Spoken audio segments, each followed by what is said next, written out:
You read that right. I spent more than 1,000 hours of my life playing a single-player game. I admit it, I'm a freak. And you know what?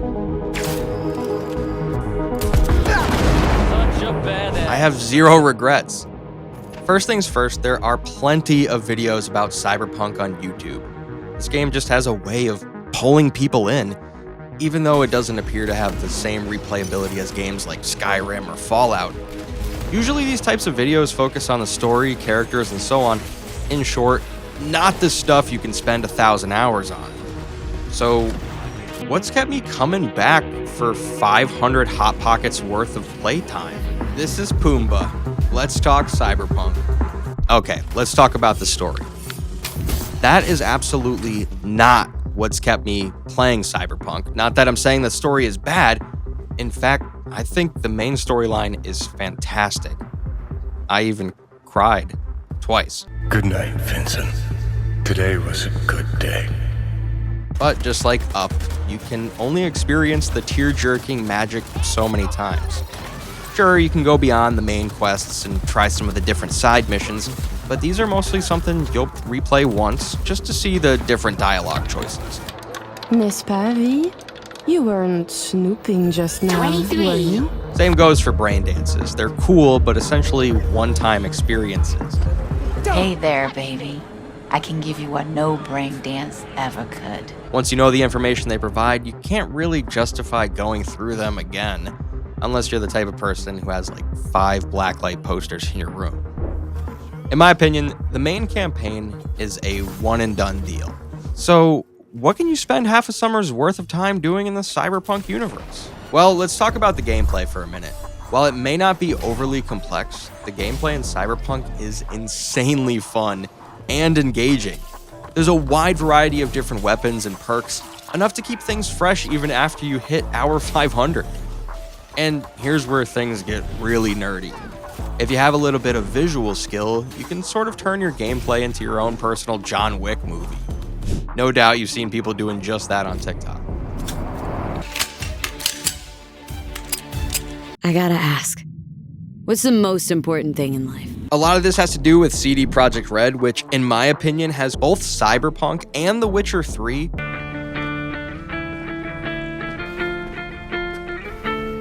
are the type of games that will have you looking at your clock and saying, just one more mission. You don't go to points of interest for the loot, you go because it's fun to just press buttons.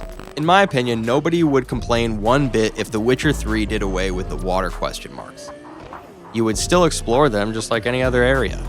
But here's the thing, the Cyberpunk world is even more interesting because it's constantly evolving.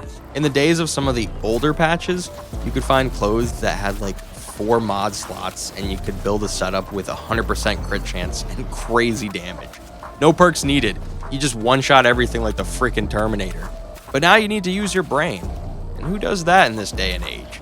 The point is that Cyberpunk's gameplay has diversity, and that's key to keeping players hooked for a sometimes embarrassing number of hours.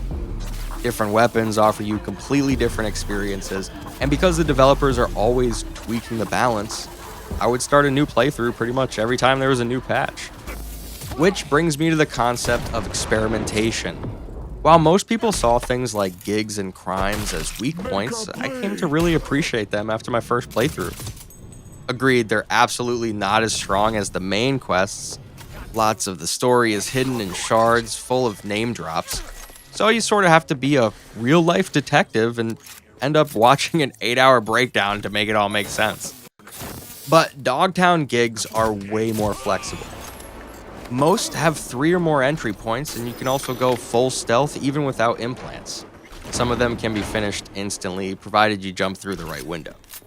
Sure, the goal is always the same, but there are endless ways to get it done.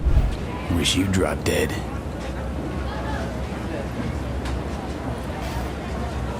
Add in the immersive combat system, weapons, and cyberware, and you suddenly start to realize that gigs are the most replayable content in the game. You can bring new gear to each mission, take new routes, whatever suits your mood. Because the devs did such a good job with the level design, you can use any weapon to get the job done. With gigs and crimes, you get raw, fully customizable gameplay. and there are enough to keep you interested for hours on end. And I'm living proof. This is exactly what I was doing when I finally reached 4 digits of gameplay. And again, I don't regret a minute because I really enjoy Cyberpunk's gameplay. Some games ring your dopamine bell when you clear a map, but I would just start over again and again. And you'd probably think that I've done everything by now, but there's still tons of stuff I haven't even touched, particularly from the 2.0 patch. And what about Night City? Welcome to Night City. It's chock full of secrets, and they're all unmarked. On top of that, the devs kept dropping in more with each patch. A lot of them are Easter eggs, and some of these include some really interesting lore. I remember wondering why V was such a dick to Wakako during the Joshua Stevenson quest. Eventually, I found a few data shards that exposed how she'd been screwing people over. Add this to all those hints that her husband keeps dying mysteriously, and you get a completely different understanding of the character. To be honest, just walking or driving around Night City can kill a few hours. It's rendered beautifully, and the NPC conversations go well beyond what you find in most open-world games. You smoke a lot? Most of the time. You don't smoke a lot, right? Nah. Do you smoke a lot? No. Every time I'd hop into Discord or pop on a podcast, I'd pull up Cyberpunk just to immerse myself in the vibe. And then you have the mods.